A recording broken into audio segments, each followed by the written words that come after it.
Why was no one speaking up? That was the question she kept asking herself as the scene unfolded in front of her eyes. Passengers shifted uncomfortably in their seats, eyes cast downward, pretending not to notice. And yet, in the middle of it all, one man stood, older, slower, but unyielding, and quietly defended the dignity of a choice he had made months earlier. Charlotte Hayes had been trained to recognize silence. Not the comfortable kind, but the sharp silence that cuts through a room, a silence that hides fear or shame. She had heard it before in briefing rooms, in hangars before takeoff, in waiting areas where soldiers sat with their own thoughts. And now she was hearing it in the cabin of a commercial flight at 6:30 in the morning. The old man was calm, steady. He wasn't demanding sympathy. He wasn't raising his voice. He was simply holding his ground, polite but firm. And still no one else moved. No one else said a word. It had started simply enough. Charlotte had been one of the first to board. Years of flying had taught her the rhythm of airports, the places to move quickly, the moments to wait. She had claimed her seat near the front, tucked her blazer neatly beside her, and powered up her laptop with the intention of working through the flight. She didn't expect drama. She didn't expect her chest to tighten with the familiar knot of military memory. But then came the request. A family needed to sit together, the attendant explained. The man's seat, the one he had chosen and paid extra for, was the only option. It wasn't a suggestion. It wasn't even a request, really. It was an ultimatum. Charlotte could see it immediately, the limp in his left knee, the careful way he had lowered himself into the seat. She knew what it meant, though the attendant apparently did not. That kind of stiffness didn't come from age alone. That was an injury that never fully healed. She had seen enough of them, knees shattered on long deployments, joints torn under combat weight. She had lived enough of it herself. Her own scars weren't as visible, but they were there. She remembered the first time she stepped off a transport plane in Afghanistan. The heat, the smell of dust, the weight of a rifle across her chest, the sound of rotors overhead. She remembered the mission where her team had been forced to make a decision that still woke her at night. And most of all, she remembered the silence afterward, the silence of a choice that no one else wanted to own. And now, decades later, she was watching another silence form, this time in the aisle of a passenger jet. The old man, Frank, though she didn't know his name yet, sat. His voice was low, but it carried. "I booked this seat for medical reasons," he said, calm, respectful, not defiant, just honest. The flight attendant didn't waver. "If you don't move, we can't close the doors," she said, and in that moment Charlotte knew he had lost. She watched as he rose carefully, leaning on the seat in front of him. His body moved with the discipline of someone who had lived through worse, someone who had learned how to mask pain. She saw it in his hands, calloused, steady despite the limp. And when he gave his name, rank, and branch before surrendering the seat, Charlotte felt her throat tighten. No one else reacted. The family was ushered forward, grateful but silent. The attendant tapped on her tablet as if she were rearranging luggage, not dignity. Passengers looked away. Some frowned at the inconvenience. And Frank, United States Marine Corps, retired, walked the long aisle to seat 32B without complaint. Charlotte couldn't let it go. She couldn't just fold her laptop open and pretend she hadn't seen it. Not after everything she had lived through. She wasn't flying in uniform anymore, but a part of her was still the officer she had once been. The one who had spent years leading missions where respect was the only currency that kept a unit together. And so she picked up her phone. She didn't post. She didn't record. She simply wrote a message, brief, factual, direct. She knew the right person to send it to. A friend inside the airline's customer relations department, someone who had always told her, "If you see something wrong, don't sit on it. Send it. We'll try." She typed the words carefully. Passenger Frank forced to give up aisle seat 14C despite confirmed booking and medical need. Now seated 32B, flight 306. Crew dismissive. Please escalate. It wasn't a crusade. It wasn't a battle plan. It was a small act, quiet but deliberate. As she hit send, Charlotte exhaled. She hadn't realized she'd been holding her breath. Frank settled into the cramped seat 3 rows behind her. The middle seat swallowed him whole. His broad shoulders hunched inward, his knees bent painfully against the seat ahead. He didn't complain. He didn't ask for help. He just folded his hands in his lap, closed his eyes, and endured. Charlotte couldn't stop watching him. She told herself to look away, to mind her own business, but her eyes kept returning to his profile.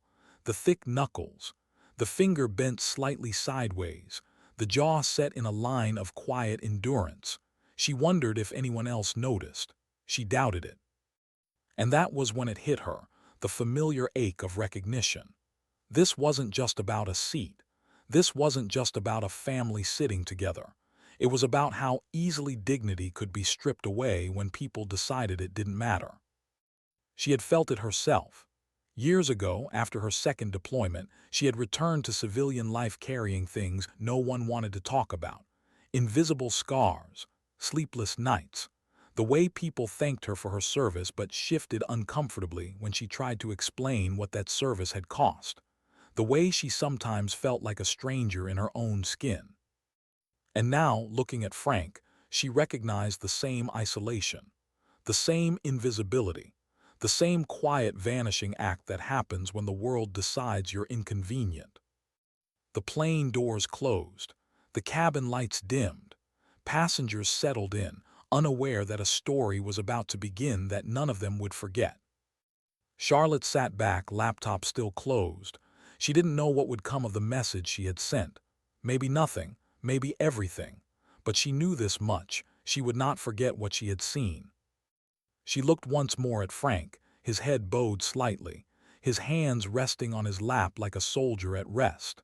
And she whispered, too softly for anyone else to hear, "Not invisible, not today." The engines roared to life, but for Charlotte, the silence in that cabin was louder. Why did the captain stop moving? That was the first sign something had shifted. Charlotte noticed it before most others. The plane had begun its slow taxi toward the runway, the dull vibration underfoot steady and expected. But then came the pause, the engines idling low, the motion stilled. It wasn't mechanical. It wasn't weather. It was something else. The cockpit door remained closed, but Charlotte felt it. The ripple of hesitation that comes only when someone decides procedure can wait. She leaned slightly in her seat, eyes drawn to the front. And then, as if to confirm what she already sensed, the small light above the intercom flickered on, then off.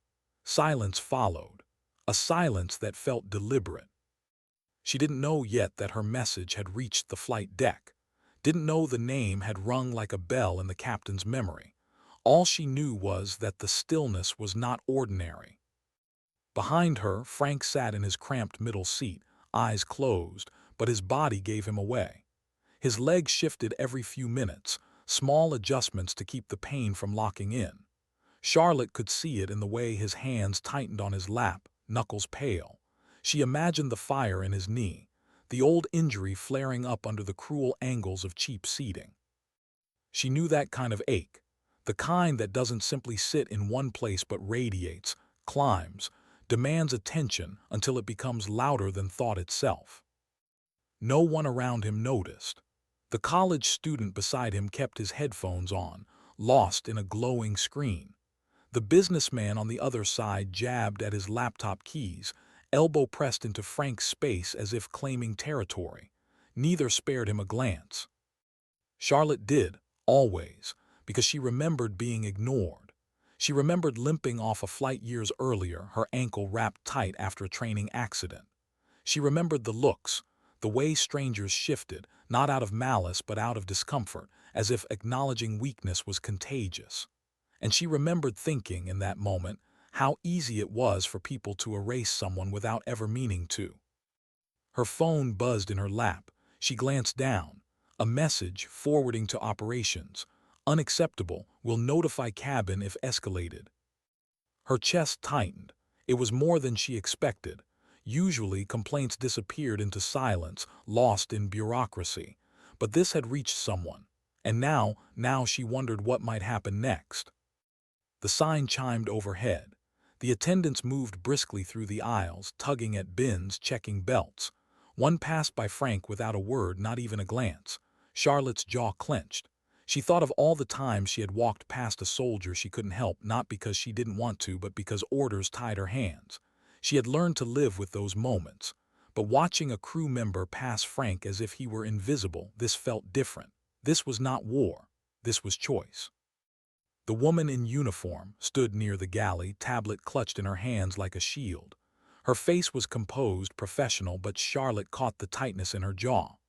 The flight attendant wasn't cruel. She wasn't heartless. She was just following policy, enforcing a system that measured efficiency above humanity. And yet, Charlotte couldn't shake the thought, if rules silence dignity, then rules are wrong. The overhead lights dimmed further as the safety video began. Animated masks dropped on screens. Seat belts clicked in rehearsed gestures. Charlotte barely heard it. Her focus was locked on the stillness at the front, the cockpit door, closed yet humming with unspoken intent. Then movement, the latch turned, the door opened, and in that moment Charlotte's pulse quickened. Something was about to happen, something none of them expected. The man who stepped out wasn't just a pilot. She saw it immediately in his posture, shoulders squared, steps measured, presence calm but commanding. The uniform was pressed, the gold stripes polished, but it was his eyes that caught her. Eyes that had seen discipline not learned in civilian training but forged in something harder. Charlotte knew that look. She had seen it in commanders before a mission, in medics kneeling over fallen friends, in pilots strapping in for a sortie knowing the odds. It was the look of someone who carried weight, real weight, and had learned not to drop it. The passengers shifted, sensing it too. Conversations hushed, phones lowered. Even the businessman beside Frank paused his typing. The captain walked down the aisle with purpose. Not hurried, not hesitant, purpose. His eyes scanned row by row until they found the one he was looking for, row 32. Charlotte held her breath. The captain stopped. He looked down. And for the first time since boarding, Frank opened his eyes. The two men regarded each other, one standing tall in crisp navy, the other hunched in cramped gray. Time seemed to hold its breath with them. And then, without hesitation, the captain raised his right hand. A crisp, formal salute. Charlotte's throat caught. The cabin froze. The silence was absolute, thicker than before but different now. Not discomfort, not judgment, reverence.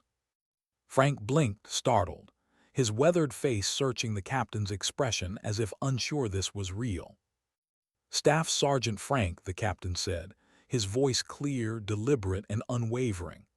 "On behalf of this airline and as a fellow serviceman, I offer you my deepest apologies." Charlotte's chest tightened.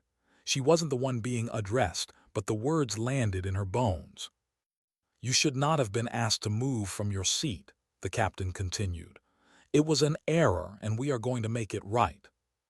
The businessman shifted uneasily. The student pulled off his headphones. Passengers leaned forward, drawn into the gravity of the moment. Charlotte's eyes burned. She thought of her own past, the times no one had spoken for her, the times silence had swallowed her dignity whole. And now, watching this man, this pilot, stand for someone else, she felt something she hadn't in years: belief. The captain turned, his gaze sweeping the aisle. "Is Ms. in the cabin?" he asked. The young flight attendant stepped forward, pale, her tablet trembling slightly in her hands. "Yes, sir." "You will personally escort Staff Sergeant to seat 1A, the captain ordered. A ripple moved through the cabin. "First class," the words hung heavy. Hesitated. "Captain, first class is—" "If 1A is occupied," the captain interrupted, calm but firm, "you will ask for a volunteer. If no one volunteers, explain that the captain of this aircraft is requesting that seat on behalf of a decorated combat veteran." Charlotte's breath caught. The authority in his tone wasn't anger. It wasn't bravado. It was the kind of authority born from service, the kind she had once followed without question. Frank tried to rise, confusion flickering across his face, but the captain lifted a hand. "Please, Let us correct this. We owe you that much." Charlotte closed her eyes briefly. She had been right, something had shifted. The silence had cracked. And for the first time in years, she felt hope in the air of a passenger plane. Why did the air feel heavier now? Charlotte couldn't explain it at first, but she felt it before anyone else moved. The captain's salute had landed like a stone dropped in still water, and now every ripple spread outward, touching each passenger in ways they couldn't avoid. Even the ones who wanted to keep their heads down, who preferred to scroll their screens or bury themselves in work, something had shifted in them, too. Frank had not asked for honor. He hadn't demanded recognition. He hadn't even raised his voice when they took his seat. And yet here he was, being lifted, not by his own doing, but by another man's decision to see him. The captain placed a steadying hand beneath Frank's elbow as the older man rose. His body betrayed the years of strain. His knee buckled slightly, his back curved against the pain. But he didn't grimace, didn't complain. He stood the way Marines always did, slow, deliberate, braced against the weight of eyes watching. Charlotte felt her throat tighten. She remembered the countless briefings before deployment, standing shoulder to shoulder with men and women who all carried their own invisible burdens. No one spoke of the injuries, the nightmares, the scars. They just stood because standing was what was expected. Watching Frank now, she recognized that same resolve.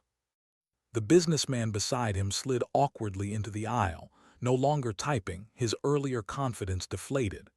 The college student muttered a quiet, "Sorry, sir," as he removed his headphones, shame burning across his cheeks. Small gestures, maybe, but gestures all the same. And then, as Frank stepped into the narrow aisle, something happened that Charlotte would never forget.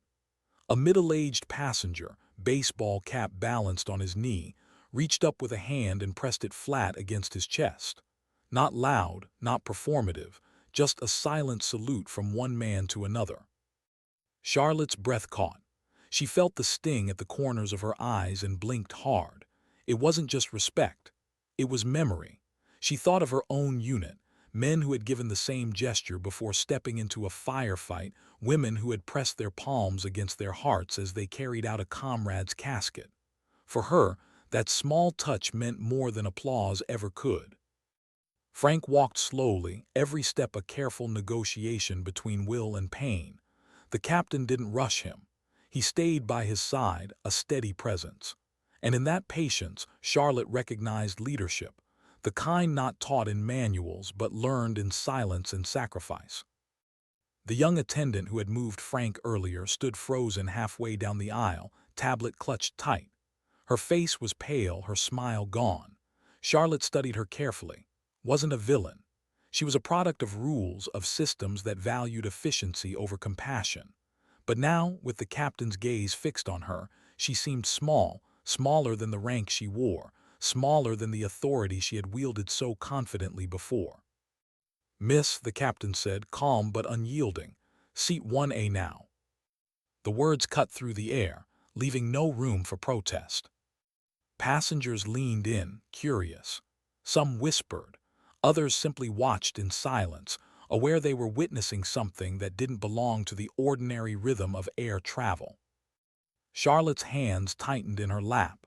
She had seen chain-of-command corrections before, sharp and swift, delivered on dusty bases or in tense rooms. But this correction carried something heavier. It wasn't just discipline. It was justice, delivered in front of witnesses who would carry the story forward.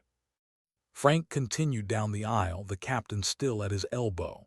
Every step was painful. Charlotte could see it in the set of his jaw, in the stiffness of his stride. But every step was also dignified. He didn't bow. He didn't apologize for moving slowly. He simply moved, and in that movement, the atmosphere of the entire cabin shifted. Row by row, passengers straightened, conversation stilled, eyes softened. For once, silence was not avoidance, it was reverence. Charlotte sat back, her breath shallow. She thought about the years she had spent trying to disappear into civilian life after her own service. She remembered the nights she sat in quiet apartments, watching news reports that never mentioned the sacrifices of women who had served. She remembered how often she felt invisible until moments like this reminded her. Invisibility was not permanent. Recognition came, sometimes late, but when it came, it was undeniable. At the front of the cabin approached seat 1A. The man sitting there, neat polo shirt, sipping from a water bottle, looked up in confusion. He glanced from the attendant to the captain, then finally to Frank. Recognition dawned. His lips parted, then closed.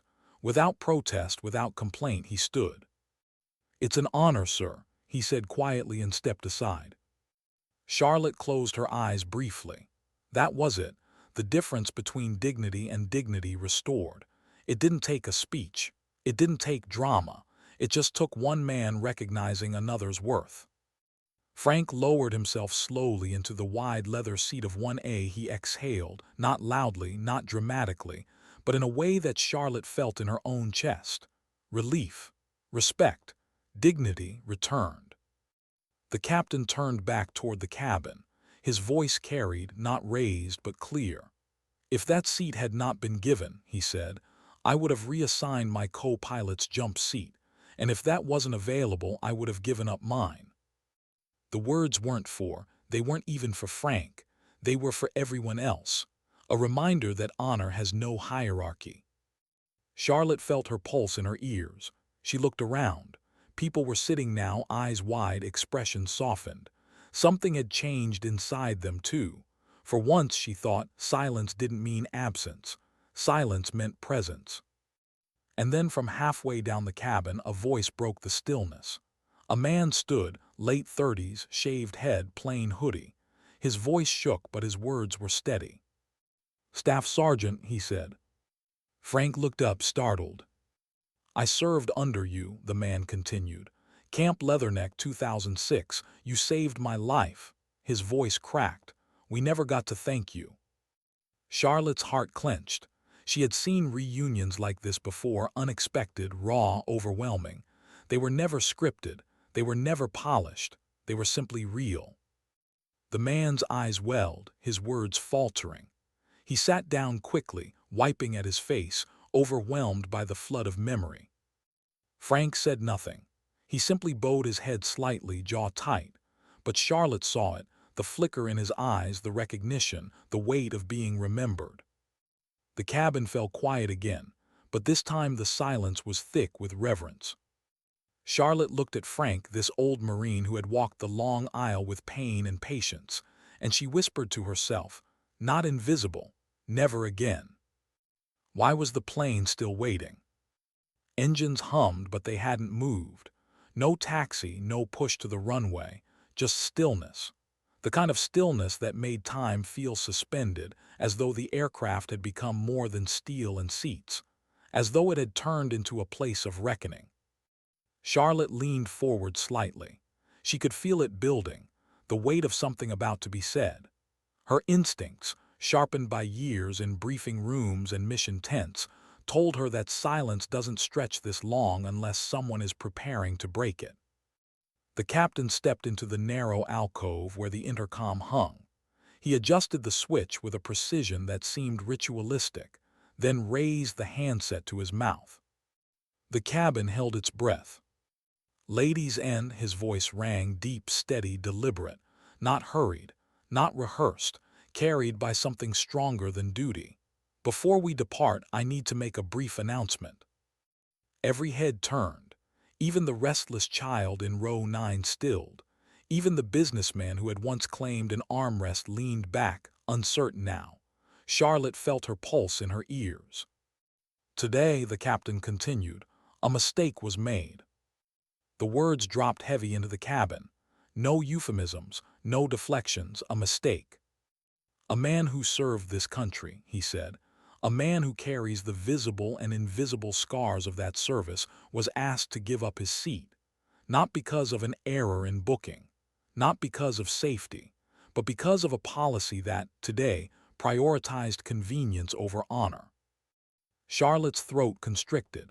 She had heard speeches before, commanders rallying troops, officers issuing apologies after botched missions, but never like this. Never this bare, this unshielded. The captain paused. He let the silence hold, let the words settle into the minds of every person on board. "Let me be clear," he said at last, his voice firmer now. "We will not take off while injustice sits quietly in our cabin." Charlotte felt the sting in her eyes. Around her, passengers shifted, the weight of the words pressing on them too. For once, silence wasn't indifference. It was listening. "He," the captain went on, "is Staff Sergeant Frank, United States Marine Corps, retired. He fought in Vietnam. He wore the uniform longer than most of us have drawn breath. He didn't ask for recognition. He didn't ask for special treatment. He simply asked to keep the seat he had booked, so his leg, shattered in service, would not lock with pain on this journey." Charlotte drew in a slow breath. The details cut through her chest like glass. She knew that battle. Everyone in uniform knew. She thought of her own scars, the ones no airline seat could ease, the ones that flared in silence when no one else could see. The captain's voice softened, but it didn't waver. "We failed him, but we don't leave our own behind." A pause. "Not in combat, not at 30,000 feet." Charlotte's eyes closed. She felt her body tremble. Those words weren't meant for her, but they reached into places she had locked away. The promise of never leaving anyone behind. How many times had she whispered it to herself after missions where not everyone returned? How many times had she clung to it when silence threatened to erase those who had given everything? The captain turned his gaze down the aisle, sweeping across rows of faces, pausing briefly on Charlotte. She felt it, felt the unspoken recognition of someone who carried the same weight she did. "And if that means this flight runs 10 minutes late," he said, his tone resolute, "then I will take every one of those minutes with pride." He clicked the intercom off. For a breath there was nothing, pure stillness. Charlotte thought it might stay that way, suspended forever in reverence. And then clap, a single pair of hands, then another, then another. Row by row the sound grew, rolling like a tide through the cabin. It wasn't forced. It wasn't staged. It was a release, an agreement, an acknowledgement. Charlotte didn't clap. She couldn't. Her hands were folded tight in her lap, pressed together as if in prayer. But her eyes burned and a tear slipped free, trailing hot against her cheek. She looked at Frank. He sat quietly in seat 1A now, head slightly bowed, hands resting still. He didn't smile. He didn't wave. He simply sat, silent but seen. And in that silence, Charlotte felt something she hadn't in years. Belief. Belief that honor wasn't gone, that it could be buried, ignored, dismissed, but never destroyed. All it needed was one voice willing to speak. She remembered Afghanistan again. Remembered the briefing before a mission that went sideways. The look in her commander's eyes when he said, "No one left behind," even though they all knew one of their own already wouldn't be returning. She remembered the silence afterward. The silence of knowing the promise had been broken, not out of choice, but out of inevitability. And yet here in this cabin the promise was being spoken again. Not as ritual, not as empty words, but as truth. Charlotte whispered under her breath, too soft for anyone else to hear, "Not invisible, not forgotten." The applause faded slowly, leaving the air heavy but cleansed. The captain returned to the cockpit, his posture unchanged, his presence still lingering. Passengers turned back toward their seats, quieter now but different. They had witnessed something and they knew it. Charlotte reached for her phone, not to type, not to send, just to hold. The urge to document had passed. What she had seen wasn't meant to be captured, it was meant to be carried. She leaned back, closing her eyes briefly. She wasn't sure when the engines would roar again, when the plane would finally lift off. But for the first time in a long time, she didn't care about the schedule. Time had already slowed for something more important. She thought of Frank, sitting only a few rows away now, his dignity restored. And she thought of all the others, those whose names would never be spoken over intercoms, those whose sacrifices had slipped quietly into forgotten corners. She carried them in her chest, heavy and unrelenting. And then, for the first time since boarding, she allowed herself a small, fragile smile. Because today, honor had risen again. Why did silence feel louder than the engines? The plane was moving again now, rolling slow across the tarmac, but the energy inside the cabin was unlike any Charlotte had ever felt in years of flying. It wasn't the anxious hush before takeoff. It wasn't the sleepy calm of an early morning flight. This silence was heavier, weighted, reverent. The captain had spoken, and the echoes of his words still hung in the air. No one dared to fill the space with small talk or laughter. Even the children seemed subdued, as if they, too, had sensed the shift.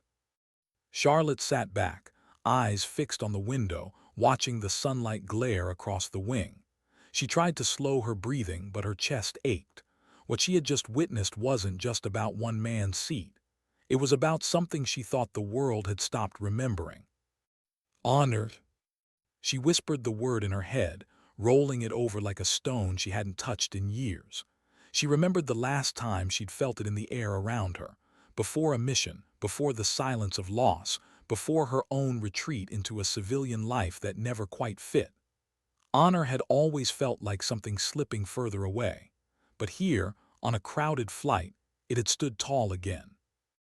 In seat 1A, Frank sat quietly as if nothing extraordinary had happened. His posture was straight, his hands resting still on his knees, but Charlotte could see the weight on him. Dignity returned isn't light. It presses down, heavier than shame sometimes, because it reminds you of all the years you carried invisibility instead.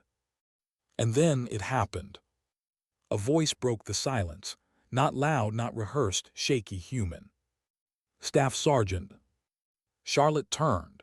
A man had stood halfway down the cabin, plain clothes, jeans, hoodie, shaved head. His stance gave him away. Even out of uniform, she knew the way a soldier carried himself. Frank looked up, startled, his face caught between confusion and recognition. The man swallowed hard, voice trembling. "I served under you. Camp Leatherneck 2006. You saved my life." His voice cracked on the last word. He blinked rapidly, trying to hold himself together. "We never got to thank you." Charlotte's chest seized. She felt her throat tighten until it burned. Camp Leatherneck. Afghanistan, she knew the name, she knew what it meant. Dust, fire, endless watch rotations. A place where too many had left parts of themselves behind. The man lowered his head, overcome. He tried to continue but couldn't. He sat down abruptly, hands covering his face, shoulders shaking with a weight Charlotte knew too well. Frank didn't speak, didn't reach for drama or attention. He simply bowed his head slightly, jaw set, his silence saying more than words ever could. And in that silence, the cabin shifted again. Passengers who had once looked away now leaned forward, eyes wide, faces softened. They weren't watching a veteran anymore. They were witnessing history, two men bound by memory, by survival, by sacrifice most of them could never understand. Charlotte's vision blurred. She blinked hard, but the tears came anyway. She pressed her hand against her lap, steadying herself. That man's voice, shaking with gratitude, it reminded her of things she tried to bury. The friends she'd lost in Helmand Province. The missions where her team had pulled each other out of fire only to realize someone wasn't coming back. The countless nights she sat alone, wondering if anyone would remember them. Her chest ached, but it wasn't grief alone. It was something more complicated. Relief, maybe, vindication, the reminder that silence doesn't always erase memory. The engines roared louder now, the plane turning onto the runway. Charlotte kept her gaze fixed on Frank. She needed to memorize the image. The old Marine in the front seat, head bowed, surrounded not by indifference anymore, but by reverence. As the plane surged forward, pressing them back into their seats, Charlotte whispered something only she could hear. "Not forgotten. Not today." The wheels lifted, the cabin tilted, and the world outside fell away into clouds.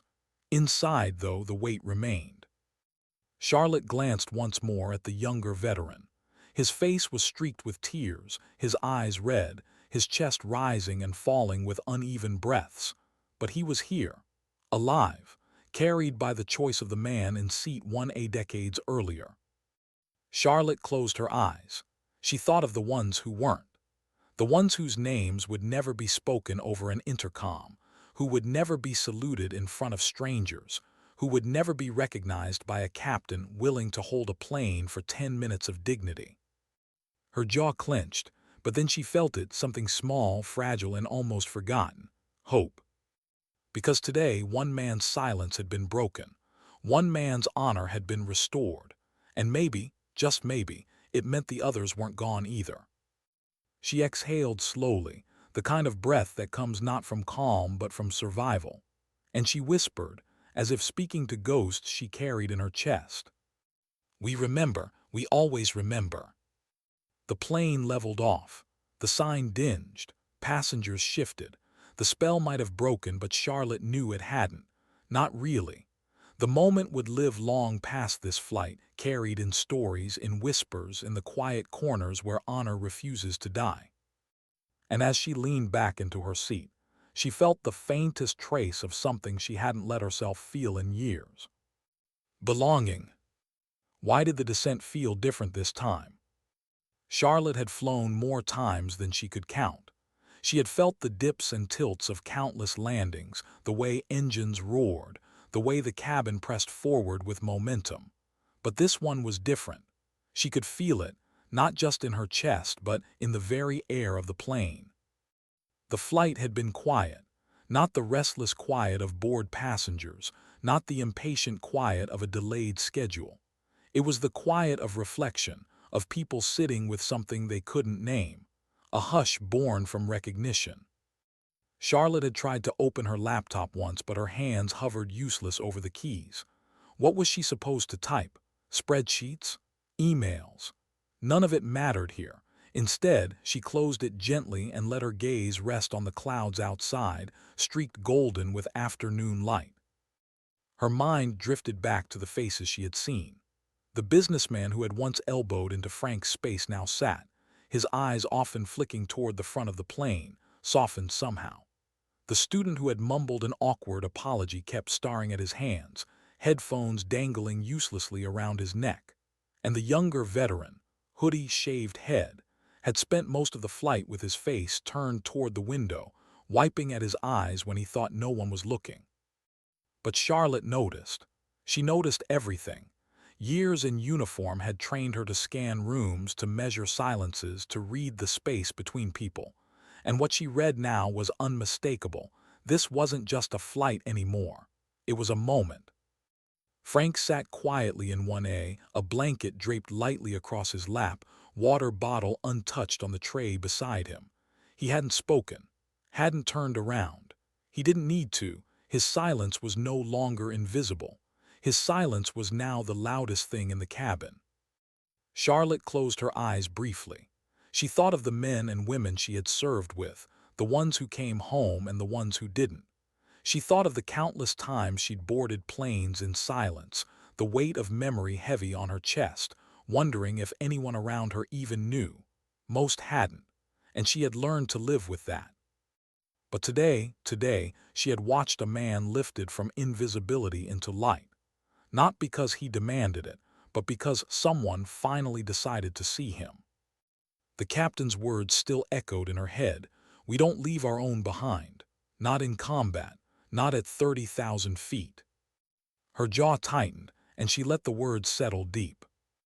The light flicked on with a soft chime. A voice came over the intercom, not the captain this time, but his co-pilot, calm and professional. Ladies, and as we prepare for our final descent into Annapolis, please ensure you are upright, trays stowed and belts fastened. We'll be on the ground shortly. Thank you. The cabin stirred. Bins thudded closed. Belts clicked. Passengers shifted, but the hush remained, as though no one dared disturb what had already happened. Charlotte's eyes drifted to Frank again. His hands rested calmly on his knees, the knuckles still, the bent finger angled slightly outward. She wondered what was going through his mind. Was he thinking of battles past, of brothers lost, or was he simply thinking of his granddaughter, waiting at baggage claim in a freshly pressed uniform, ready to honor her family in her own way. The thought struck Charlotte hard. Generations passing the torch. A Marine in Vietnam, a midshipman in Annapolis. Sacrifice never truly left, it just found new hands. The wheels kissed the runway with a soft hum. The cabin jolted, then steadied. Passengers exhaled in unison, as though holding their breath for more than just the landing. Charlotte didn't rush. She didn't reach for her bag or snap her open like so many others. She stayed still, watching. Frank remained seated, calm as the world bustled around him.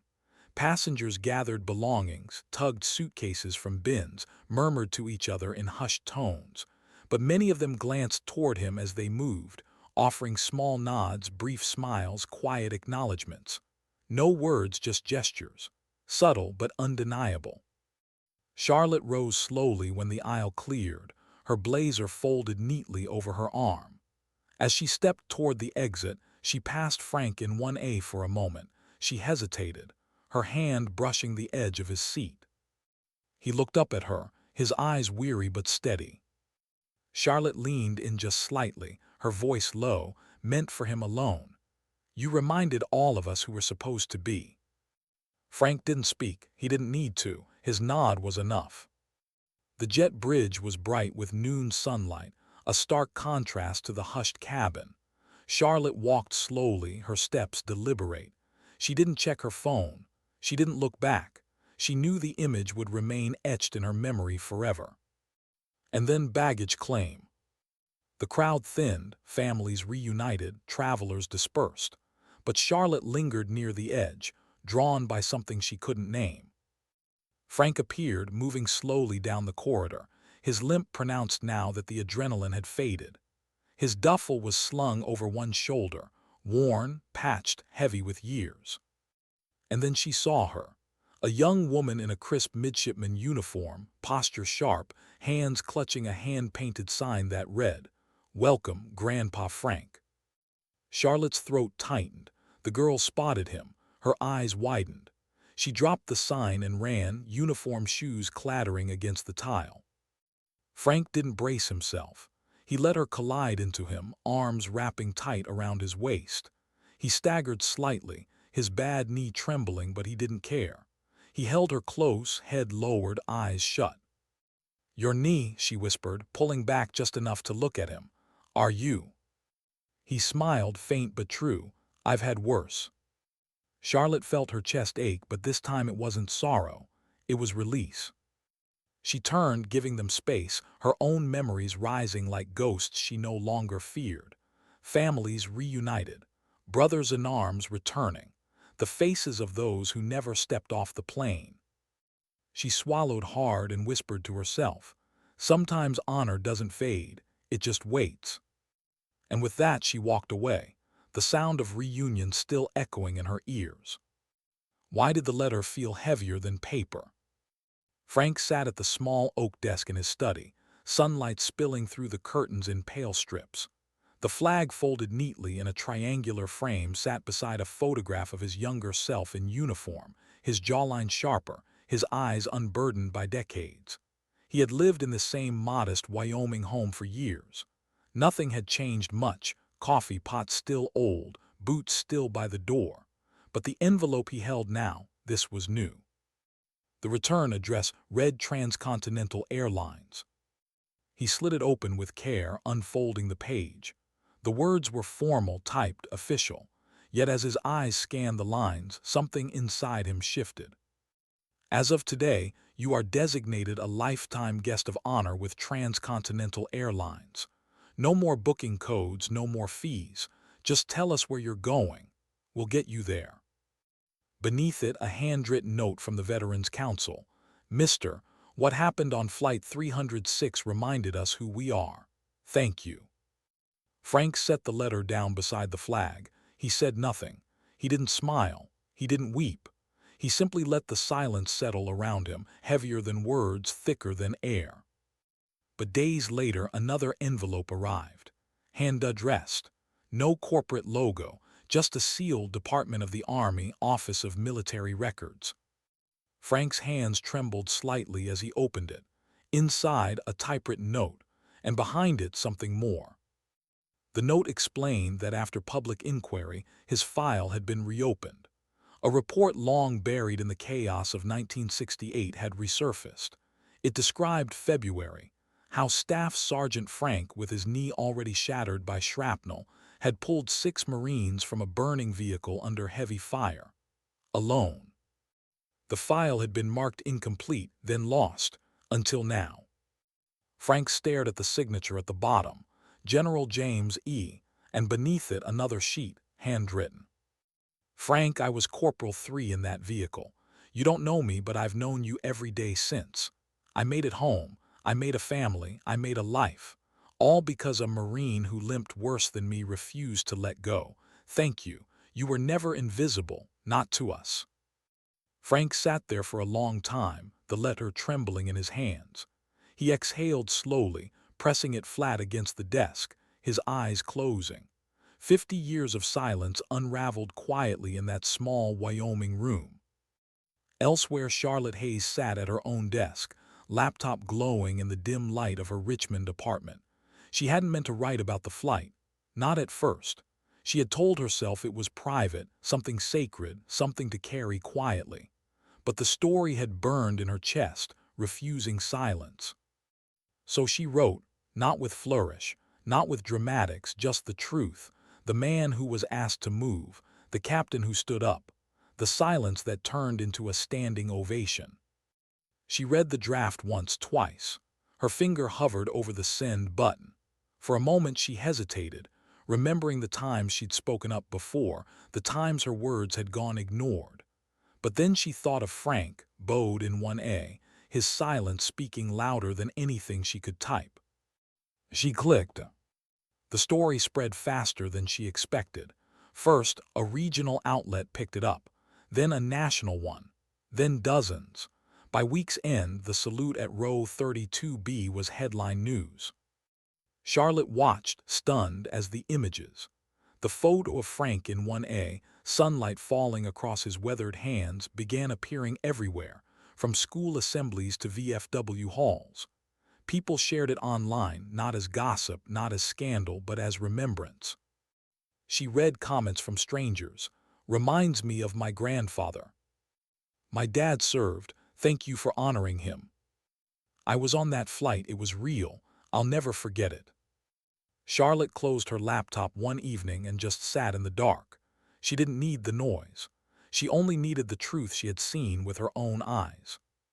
Frank didn't change much after the flight. He still limped to the mailbox every morning, still drank his coffee black, still sat on his porch at dusk, watching the sun bleed behind the Wyoming hills. But something in him had shifted. His head sat a little higher. His silence was no longer invisible. And Charlotte felt the shift in herself, too. For years she had carried the ache of invisibility, the scars no one asked about, the sacrifices that rarely made headlines. But witnessing Frank's dignity restored had reminded her of something she had almost forgotten. Honor doesn't vanish. It waits. And when the right moment comes, it rises again. The story of Flight 306 was no longer just a moment. It had become a memory carried by thousands, a reminder that dignity is not a privilege, it's a right. Charlotte leaned back in her chair, exhaling softly. She whispered into the quiet. Sometimes, it only takes one voice to remind the rest of us who we are. And she believed it. Why do some stories refuse to fade? Frank never sought recognition. After the flight, after the letters, after the headlines, he returned to his life in Rock Springs. The house was the same. The mornings were the same. Coffee brewed black, poured into the same chipped mug he had used for 20 years. His limp remained, steady and unshakable, like a shadow that followed him no matter the light. But something was different, something subtle, invisible to most. Neighbors noticed that he held his head a little higher, that when people approached him in the grocery store, strangers, sometimes veterans themselves, he didn't shrink back. He nodded, he met their eyes, he allowed their words to reach him. He didn't always answer, but he didn't look away. On his porch in the evenings, he still sat in silence, watching the Wyoming sky burn itself into twilight. But now, every so often, a smile flickered at the corners of his mouth. Not pride, not ego, just acknowledgement. Because for the first time in decades, he had been seen. The story of Flight 306 kept traveling. It appeared in newspapers, on television, across forums and classrooms. Teachers read it aloud to students who had never known a world without comfort. Veterans Halls pinned the article to bulletin boards, framed the photograph of Frank in 1A, and always, always, the focus returned to the same truth. Honor isn't loud. It doesn't demand. It endures. Charlotte Hayes watched the ripple unfold with a strange mix of distance and intimacy. She hadn't wanted to become part of the story. She had simply told what she had seen, typed the truth into a screen late one night. And yet, here it was, alive in the world, carried further than she ever expected. Sometimes, when she walked down quiet streets in Richmond, she overheard people mention it. Did you read about that veteran on the plane? And she smiled faintly. Not because they knew her role in it, but because the story belonged to everyone now. She thought often of Frank's bowed head, of the way the cabin had transformed in silence. She thought of her own years of service, of the invisible scars she still carried, and she realized something she hadn't allowed herself to believe in a long time. Silence doesn't mean forgotten. One evening, months later, she sat at her kitchen table with her laptop open, rereading the article she had written. She hadn't embellished. She hadn't exaggerated. She had simply told the truth as it unfolded. And as she read it again, she whispered softly to herself, "This is what we're supposed to remember." Far away in his Wyoming home, Frank received another letter. This one wasn't typed. It wasn't official. It was handwritten, shaky but deliberate, from a young woman he'd never met, a student in Ohio who had read Charlotte's article aloud at her school. "My grandfather served too. I never got to meet him, but your story helped me understand him. Thank you." Frank folded the letter carefully and placed it beside the one from General. He didn't write back. He didn't need to. Some words are meant only to be kept. In Annapolis, his granddaughter wore her uniform with pride. She told her classmates about her grandfather, about the flight, about the moment when the captain saluted an old Marine in row 32B. Her voice trembled when she spoke, but her eyes shone. She wasn't just telling his story. She was carrying it. And that was the point. Because not all battles end with banners. Not all sacrifices earn medals. Sometimes dignity lives in silence, waiting. Sometimes honor is restored not on battlefields, but in the narrow aisle of a crowded airplane. Charlotte knew this better than anyone. She carried the story with her, not as a journalist, not as a witness, but as someone who understood what it meant to feel unseen. And in carrying it, she healed a part of herself too. She realized something as she walked through airports in the months that followed. She no longer looked away when she saw veterans limping quietly to their gates or families in uniform. She met their eyes. She nodded. She carried herself not as someone invisible, but as someone who believed again in the quiet power of remembrance. And in Wyoming, Frank sat on his porch at dusk, the letters beside him, the horizon painted with fire and fading light. He didn't need applause. He didn't need recognition. He had already received what mattered. He had been seen. The world would move on as it always does. Flights would board, families would shuffle, rules would still be enforced. But somewhere in the memory of those who witnessed it, a moment would remain. An old Marine forced to move, a captain who refused to let it stand, and the silence that transformed into reverence. Not all stories last forever, but some don't have to. They only need to last long enough to remind us. And sometimes that is enough. Because dignity doesn't always speak. It simply acts.